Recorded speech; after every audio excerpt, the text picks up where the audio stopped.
안녕하세요. 30대 이혼한 여성입니다. 드디어 2023년 새해가 밝았네요. 정초부터 이미 다 끝난 이야기를 끄집어내는 게 딱히 좋을 건 없겠지만 지금이라도 누군가에게 후련히 제가 겪은 일을 털어놓고 싶어요. 솔직히 친구들한테는 얼굴 팔려서 말도 못하겠고요. 그래서 이렇게 익명의 힘을 빌려봅니다. 남편과는 후배의 소개를 통해서 만나게 되었습니다. 그 후배가 원래 자기 주변 사람들 엮어주는 걸로 좀 유명하다고 해야 할까요? 아무튼 그 후배가 하루는 연락을 해와서는 자기 아는 선배 중에 저랑 정말 잘 어울릴 것 같은 사람이 있다며 뜬금없이 저에게 소개팅을 해주고 싶다고 하더라고요. 사실 제가 원래 소개팅을 좋아하는 사람은 아닌데 그 무렵에 주변에서 연애하느냐, 시집 안 갈 거냐 그런 소리를 너무 듣고 있어서 스트레스가 이만저만이 아니었거든요. 그래서 겸사겸사 남편과 소개팅을 하게 되었지요. 남편에 대한 첫인상은 사람이 순해 보인다는 거였어요. 웃는 모습이 서글서글하니 사람 좋아 보인다는 게 이런 거구나 싶대요. 이후로도 남편과는 몇 차례 더 만났는데 그때마다 시간 가는 줄 모르고 즐거운 한때를 보냈어요. 그렇다 보니 금세 연인 사이가 되었고 나아가 부부의 연을 맺게 되기까지 그다지 오랜 시간이 걸리지 않았습니다. 하지만 결혼식을 올리고 얼마 지나지 않았을 때였어요. 하루는 아버님께서 저희에게 할 이야기가 있으시다며 저녁 약속을 잡자고 하시더라고요. 평소에 미리미리 계획을 세우신다던가 그런 성격이 아니셨기에 좀 의아하단 생각은 들었지만 알겠다 했네요. 그리고 당일날이 되어서야 저와 남편 둘 다 깜짝 놀랄 상황을 맞닥뜨리고 말았습니다. 아버님 옆자리에 꽤 젊어 보이는 여자분이 앉아 계셨거든요. 어디서 본 것 같다 싶어서 계속 기억을 더듬어 보니 저희 결혼식에 오셔서 계속 아버님 곁에 머무시던 분이셨어요. 그때도 어렴풋이 아버님한테 여자친구라도 있으신가 보다 생각은 했지만 이후로 별 이야기가 없었기에 저도 굳이 얘기를 꺼낸 적은 없었지요. 그런데 그분이 아버님과 함께 나와 계셨으니 직감적으로 오늘 저녁 식사가 그냥 저녁 식사가 아니구나 싶더라고요. 그리고 떨떠름한 표정으로 맞은편에 앉은 저희를 보고 아니나 다를까 아버님이 먼저 그 여사님을 소개해 주셨습니다. 당신이 5년째 만나고 있는 분이라면서요. 그리고는 뒤이어 말씀하시기를 거진 20년 가까운 세월을 당신 혼자서 아들을 키웠고 장가까지 보냈지 않냐. 그러면서 이제는 당신도 새로운 인생을 살고 싶다 하시대요. 간단하게 정리하자면 호적은 그냥 두고 지금 여사님하고 살림만 합쳐서 살고 싶다고요. 요란하게 모식을 올리고 그러자는 것도 아니고 그냥 평생 한 집에서 서로 의지하며 살고 싶은 것뿐이라면서요. 이렇게까지 말씀하시는데 안 된다는 자식이 어디 있겠어요. 저나 남편 모두 이제라도 아버님께서 짝을 찾으셨으니 다행이다 생각하고 그러시라 했습니다. 그리고 한 달 뒤 제가 두 분을 초대해 다시 저녁 식사 자리를 만들었습니다. 앞으로 잘 사시란 인사도 드리고 작은 선물도 해드렸어요. 제가 비록 당장의 여사님에게 어머님이라 부를 자신은 없었지만 그래도 아버님의 며느리로서 이 정도 축하 인사는 드리고 싶어서 누가 시키지 않았어도 만든 자리였습니다. 여사님과 아버님도 고맙다 하시고 나쁘지 않은 분위기였어요. 그리고 며칠 뒤 여사님이 저에게 연락을 해오셨습니다. 문자로 저에게 며느님이라고 부르며 축하해줘서 고맙다. 앞으로 서로 할도리는 하면서 잘 살았으면 좋겠다. 그런 내용이었지요. 하지만 몇 번을 읽어도 왠지 이게 무슨 소리인가? 할도리라니? 나한테 며느리 돌이라도 하라는 소린가? 솔직히 찝찝하고 불편한 기분이 들더라고요. 그래도 괜히 서로 불편한 상황이라도 생길까 우려스러운 마음에 저 혼자 그렇게 생각만 했지 남편이나 아버님한테 따로 뭐 이야기하고 그러진 않았어요. 하지만 시간이 지날수록 여사님이 어머님 노릇을 하려 든다는 느낌을 지우기 어려웠습니다. 제가 처음 이건 아닌데 그런 생각을 했던 건 여사님과 아버님이 살림을 합친 지 한 달 좀 안 됐을 시기였어요. 하루는 아버님께서 전화를 걸어오셨는데 지금 여사님이 저희 주시려고 직접 담근 김치를 가지고 저희 집에 가셨다는 거예요. 하지만 그때는 낮이었고 남편과 저 둘 다 회사에 있었거든요. 제가 아버님께 일단 현관에 두고 가시라고 말씀 좀 전해달라 했습니다. 참고로 저와 아버님 사이는 그럭저럭 좋은 편이었어요. 아버님께서는 그래도 들고 간 사람 성의가 있는데 제가 그렇게 말하니 서운하다 하시며 그러지 말고 비밀번호 좀 알려달라 하셨습니다. 그러면 집안에만 두고 나올 거라고 걱정하지 말라 하시면서요. 아버님께서 그렇게까지 말씀하시니 계속해서 안 된다 하기도 어려웠습니다. 그래서 집에 가면 비밀번호를 바꿔야겠다. 그렇게만 생각하고 일단 비밀번호를 알려드렸어요. 그런데 그게 화근이었지요. 다음 날 여사님이 저에게 며느님이라고 부르며 문자를 보내셨더라고요. 어제 김치를 두고 가려다 우연히 저희 집 냉장고를 열어보게 되셨다면서 아무리 젊은 사람 둘이 산다고 해도 집에 먹는 게 너무 부실한 것 같다고요. 특히 아드님, 그러니까 저희 남편 말씀하시는 거예요. 아드님은 남자고 바깥일도 해야 하는데 그렇게 부실하게 먹게 하는 건 아닌 것 같다고. 요새 날도 춥고하니 국이나 찌개 정도는 챙겨주면 좋겠다나요?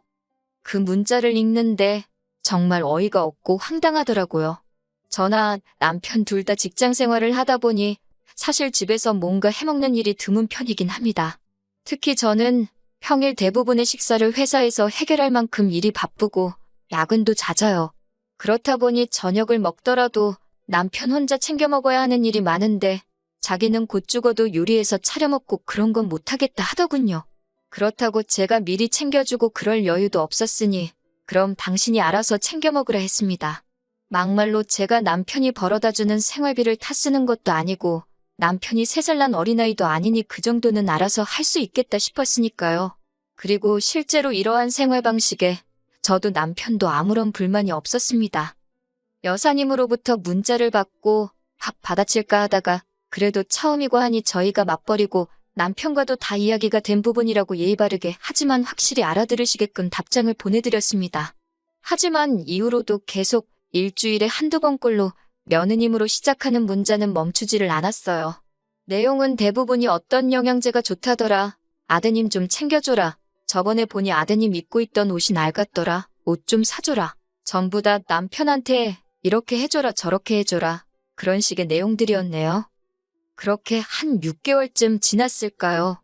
견디다 못한 제가 남편에게 여사님이 사사건건 별의별 걸 다 간섭하셔서 지친다. 너무 피곤하다고 털어놓았습니다. 그러자 남편은 오히려 여사님이 당신이랑 친해지고 싶어서 그런 것 같다며 제가 먼저 살갑게 어머님 하고 연락도 드리고 그래보라더군요. 어이가 없어서 결국 남편도 별 도움이 안 된다 싶어서 이후로는 남편에게 여사님에 대한 이야기는 아예 꺼내지도 않았어요. 그때그때 상황에 맞춰 제가 능글능글하게 넘기기도 하고 앞에선 알겠다 하고 뒤에선 그냥 제 멋대로 하고 그런 식으로 버텨냈다고 할까요? 하지만 그런 여사님과 제 사이는 결국 틀어지고 말았습니다. 상황의 결정적인 시작은 바로 여사님의 임신이었어요. 아버님과 여사님이 살림을 합친 지 1년이 채 되지 않아서 벌어진 일이었네요. 솔직히 여사님은 40대 중반이었지만 아버님은 거의 60을 바라보고 계셨기에 임신이라던가 그런 걱정은 하지 않았었거든요. 그런데 이건 뭐 울어야 할지 웃어야 할지 솔직히 남사스럽다는 생각도 들고 머릿속이 복잡하더군요. 하지만 여사님의 임신 자체가 문제가 아니었습니다. 문제는 임신 이후로 달라진 여사님의 태도에 있었지요. 태어날 아이의 출생신고도 그렇고 여러 가지의 편의를 위하여 아버님은 여사님과 혼인신고를 하셨습니다. 솔직히 혼인신고 자체도 저나 남편에게는 부담스러운 일이었어요.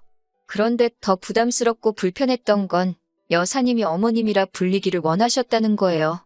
당신은 어머님으로 그리고 앞으로 태어날 아이는 아가씨든 도련님이든 맞는 호칭으로 불러달라 하시대요. 제가 이상한 건지 남편을 낳아주신 분도 키워주신 분도 아닌데 어머님 소리라니 가당치도 않다고 느꼈고 그것도 부족해서 아가씨는 뭐고 도련님은 뭔지 여러 가지로 껄끄럽고 그렇더라고요. 하지만 여사님의 요구는 거기서 끝이 아니었습니다. 여사님이 임신을 하고 얼마 지나지 않아 저는 저대로 회사를 관둬야만 했어요. 남편이나 저 역시 아이를 가지려고 준비를 하면서 제가 건강검진을 받게 되었는데 뜻하지 않은 소식을 듣게 되었거든요. 면역력이 떨어져 있는 것도 문제였고 무엇보다도 갑상선 쪽에 이상이 보여서 당분간 무조건적인 안정을 취하라는 의사의 소견이 있었습니다. 잘 다니던 회사를 갑자기 관두려니 아쉽기는 했지만 앞으로 갖게 될 우리 아이를 위해서라도 쉬어가는 편이 좋겠다 싶어 어려운 결정을 내렸네요.